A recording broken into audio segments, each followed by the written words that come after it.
think I wasn't gonna get at you from the inside? He has reached out to a witness, an alleged participant in multiple freak-offs. Then why Oprah staying quiet? Why Ellen moving to another country? And he's asking people to intimidate witnesses or pay people off. Don't be shocked if nobody show up to testify. Leaked calls and voice memos from inside the Metropolitan Detention Center have surfaced, alleging that Diddy bribed one of the officers to grant him temporary release under the guise of a medical condition. This raises serious questions. Why is Diddy still in contact with witnesses, and what evidence is he trying to suppress ahead of his upcoming trial? Diddy's prison phone call just leaked and it was posted by Social Details. This is allegedly a call that he had, and there's a lot of talk, a lot of code words in there, so we're gonna listen to it together. Check it out. Do not entertain none of this nonsense and nothing over the phone. I'm gonna need you to get rid of all the leftover pizza boxes. The what? All the boxes left over. Now, this alleged leaked call from Diddy in prison was talking about getting rid of pizza boxes. Now, if you know your stuff and you're privy, you know exactly what pizza stands for, and that's probably what they're talking about and referring to on this alleged leaked call. Pizza, for those who don't know, I'm gonna make it very clean. It has to do with children and selling. Make sure you recycle the plastic like we talked about. Now, in this alleged phone call, he starts talking about someone named Jay. People are speculating that maybe Jay-Z, but there's no confirmation. At the same time, he talks about recycling plastic. I don't know what that could mean. If you guys have any idea, comment and let me know. Everybody out there quiet as motherfucker. Yeah, exactly. We gonna let them have their little fun, but I'm still gonna have the last laugh. I mean, it seems by the call that he's looking for help. He's saying that a lot of people are quiet, I guess people that are on his side, and that he's gonna have the last laugh at the end. Man, just do what I told you to do, and don't forget about the list. And then he goes on to say, don't forget about the list. And we don't know what that list is or what that implies, but this is pretty crazy. Do I think this is legitimate? There is no confirmation yet if this is legitimate or not, but this is the alleged leaked call of Diddy. Tell me what you guys think. A recorded call from inside the Metropolitan Detention Center, MDC, allegedly captures Diddy speaking in code, instructing someone to dispose of evidence. Prosecutors presented this recording as evidence during his bail hearing. Another leaked call suggests that Diddy has a plan. He intends to go after anyone who distanced themselves from him, and if he goes down, he's taking them with him. You think I wasn't gonna get at you from the inside? He has reached out to a witness, an alleged participant in multiple freak-offs. Then why Oprah staying quiet? Why Ellen moving to another country? And he's asking people to intimidate witnesses or pay people off. Don't be shocked if nobody show up to testify. Don't contact me anymore, pup. I already got that Houston lawyer breathing down my neck over that 13-year-old girl. If you don't want things to get worse for you, then you need to start answering my son's phone call. The defendant's goal is to blackmail victims and witnesses either into silence or providing testimony helpful to his defense. New York is having a problem with leaks in this Diddy case, with alleged video of the court hearings already on the internet and leaked phone calls where he's calling witnesses. Things are getting out of control and you won't believe what he says on these calls. Recently, the DA released that Diddy was contacting witnesses from jail and they were saying this is the reason that he shouldn't get bail. He was using other inmates' phone calls to three-way people who would then call the witnesses, and that's who he spoke to over the phone. Also, in a weird turn of events, the DA who brought these charges against Diddy is suddenly resigning from his position during the biggest case of his career, and that is strange. So let's break down this insane phone call that we found online. Legal disclaimer, people, I'm just a guy that reacts to stuff I find on the internet. So as of right now, everything is rumors, gossip, or opinions of others. Everything in this video is just alleged. Evidence gathered by attorney Tony Busby, one of the lawyers pursuing legal action against Diddy, allegedly proves that Diddy used blackmail, bribery, and coercion to have the case against him and Jay-Z dismissed. Notably, the case was headed to trial when, out of nowhere, Diddy was taken from the MDC in the middle of the night for a supposed health checkup. Less than a week later, the victim unexpectedly withdrew her case. Is this really just a coincidence? In the cover of darkness, we keep hearing. Why does he get the cover of darkness? Why does he get taken out because he needs an aspirin? Help me, Dr. Hendricks. Well, I'll tell you, each inmate gets a physical within 14 days of their arrival at any facility. And I'm sure, based on reports of him having several knee surgeries throughout the years after being a marathoner back in 2003, so this may have been in the works in terms of getting him out for an MRI, because I know that they don't have that equipment at the institution. And I'll just tell you this, they probably had set this appointment up months, maybe weeks ago, and they set it up for the evening. To leave at 1 a.m. in the cover of darkness? Okay, you think that's what they set up, Hendricks? Look, I know you're being loyal to MDC, but can we get real? Leaving MDC because your knee hurts? Voice recordings and video evidence prove that Diddy was working with Jay-Z to bribe the witnesses, asking them to lie. While maintaining he'd let the matter settle itself in court. But now in a new lawsuit, a Texas man is claiming Jay-Z's lawyers are bribing people to sue Busby and his law firm. This 13-page lawsuit was filed on January 3rd in Harris County, Texas, and the plaintiff in the filing is being represented by none other than Busby's law firm, who filed the suit on his behalf. Now, Jose Maldonado, who is the plaintiff in this suit, is suing Jay-Z's attorneys and his company, Rock Nation, but not Sean Carter, aka Jay-Z himself.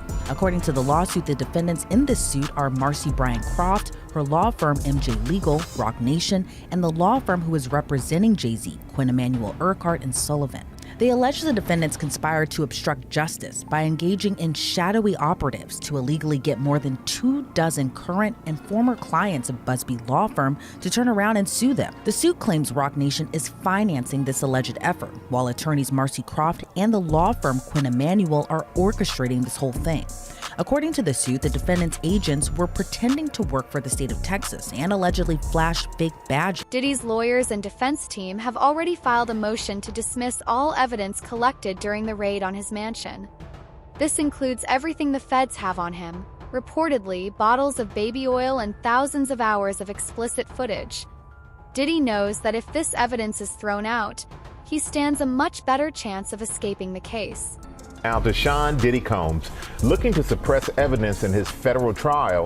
Senior investigative correspondent Aaron Katersky is back with the story. Good morning again, Aaron. And to you, Michael. You'll remember federal agents from Homeland Security Investigations were hardly shy when they raided Sean Combs' opulent homes in Los Angeles and Miami, guns drawn.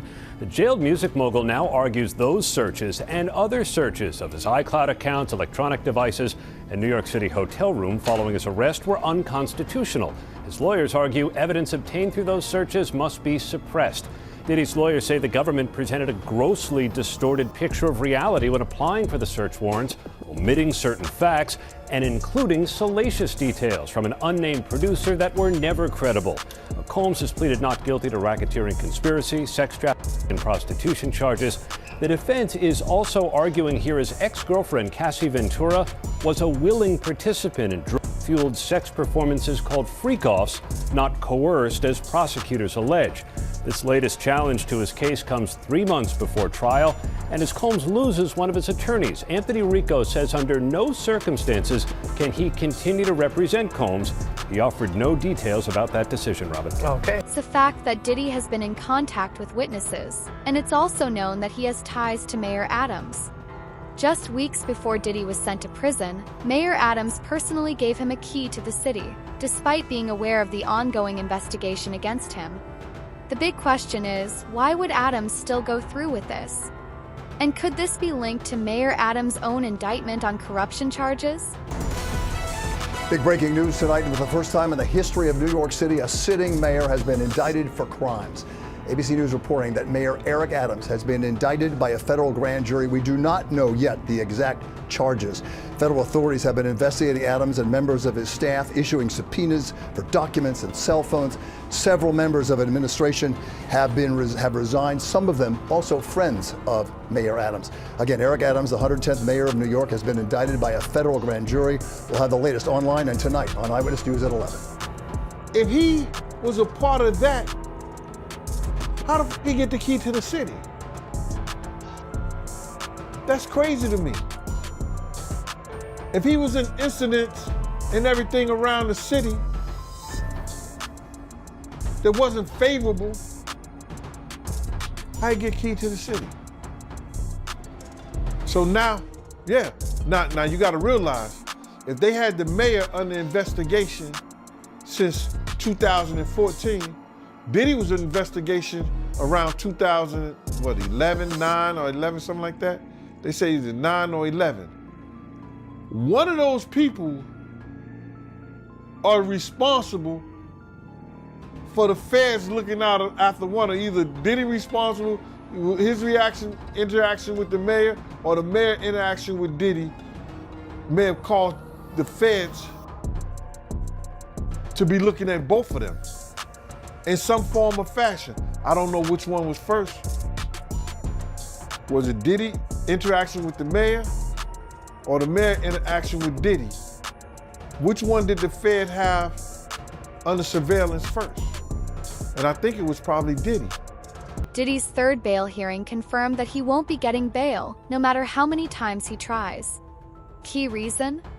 Prosecutors presented recorded calls proving that Diddy had been in contact with witnesses, at times even offering them money and fame to withdraw the cases against him. He allegedly had family members add witnesses to calls where he would personally threaten them. New details this morning in the sex trafficking case against Sean Diddy Combs. Prosecutors now claiming that from behind bars, Combs has been trying to reach out to victims and possible witnesses. And ABC's Phil Lipoff is here now with this story. Good morning, Phil. Good morning, Gio. Diddy's lawyers trying for a third time to get him out on bail, but this time, the prosecution telling the judge about attempts they say the rap mogul made from behind bars to influence everyone from potential jury to alleged victims. Who's the boss? Dudes is lost. Don't think cause I'm iced out, I'ma cool off. This morning, prosecutors leveling new accusations against Sean Diddy Combs, saying he poses a serious risk of danger even from behind bars as he awaits trial. In a court filing late Friday, prosecutors detailing the steps they say Combs is taking while locked up to reach out to prospective witnesses and influence public opinion to affect potential jurors. The accusations within the prosecution's motion to deny bail are very serious and will be considered very heavily by the judge, because the judge is going to want to ensure that he is not influencing witnesses and or contacting anyone to influence the trial in any way. Combs has pleaded not guilty to charges of racketeering, transportation to engage in prostitution, and sex trafficking. He denies any wrongdoing. The government now asking a judge not to grant Combs' third request for bail, in which the music mogul offers a $50 million bail package citing new evidence and changed circumstances. 2 more witnesses have been added to Diddy's indictment, along with an additional 4 years tacked onto the original criminal complaint. While the lawsuit does not name the witnesses, the nature of the charges strongly suggests the identity of at least one of them. Basically means that the previous charges have been updated and the government have added new details to the case. They've expanded either the charges against someone, which isn't what's happened here, or they have added new detail about the alleged crimes, which is what is happening in this particular case. So what's new, what's different in this superseding indictment? There are no new charges against Diddy. Like you said, he's still accused of sex trafficking, of racketeering and transportation for the purposes of prostitution. But what the prosecutors have done is expanded the case with more details. They've added 2 new female victims, and they've also said that the alleged crimes took place over a longer time frame than they'd initially said. It now runs from 2004 to 2024, whereas before it had just been a 16-year time span. And you mentioned there about adding new victims. That's victim 2 and victim 3 referred to in this indictment, but we already had a victim. We had victim 1. They're still in it? Yes, that's right. So victim 1 is the case that they built the federal prosecution on. And they say about these 3 victims, Combs and other members and associates of the Combs enterprise wielded the power of the Combs global enterprise to intimidate, threaten and lure female victims into Combs' orbit, often under the pretense of a romantic relationship. Combs then used force, threats of force and coercion to cause victims, including but not limited to 3 female victims, 1, 2 and 3, to engage in commercial sex acts. In connection with the commercial sex acts, Combs provided the victims with, among other things, monetary payments, career opportunities and payments of rent and housing expenses. According to attorneys familiar with Diddy's case, it's highly likely that one of the new witnesses is his former executive assistant, Philip Pines. The details in the indictment closely align with what Pines has previously stated about Diddy. Sources close to the case suggest that it's practically impossible for the feds not to have spoken with Pines, given his insider knowledge. A former assistant to Sean Diddy Combs speaking out in the new interview with new allegations about wild parties and Eva Pilgrim is here with the story. Good morning, Eva. Good morning, Michael. At this point, we've all probably heard about these infamous parties. Diddy's assistant now giving us details about what he says were called Wild King Nights. It's official. I survived what I've been through. This morning, new details allegedly inside Diddy's world before his shocking arrest. The entertainment mogul now behind bars for federal sex and racketeering charges. It was a circus. He did whatever he wanted, and we were just at his disposal. Phil Pines was Diddy's senior executive assistant from 2019 to 2021. He says his then boss asked him to purchase supplies for parties dubbed Wild King Nights. We usually had a laundry list of items that included lights, alcohol,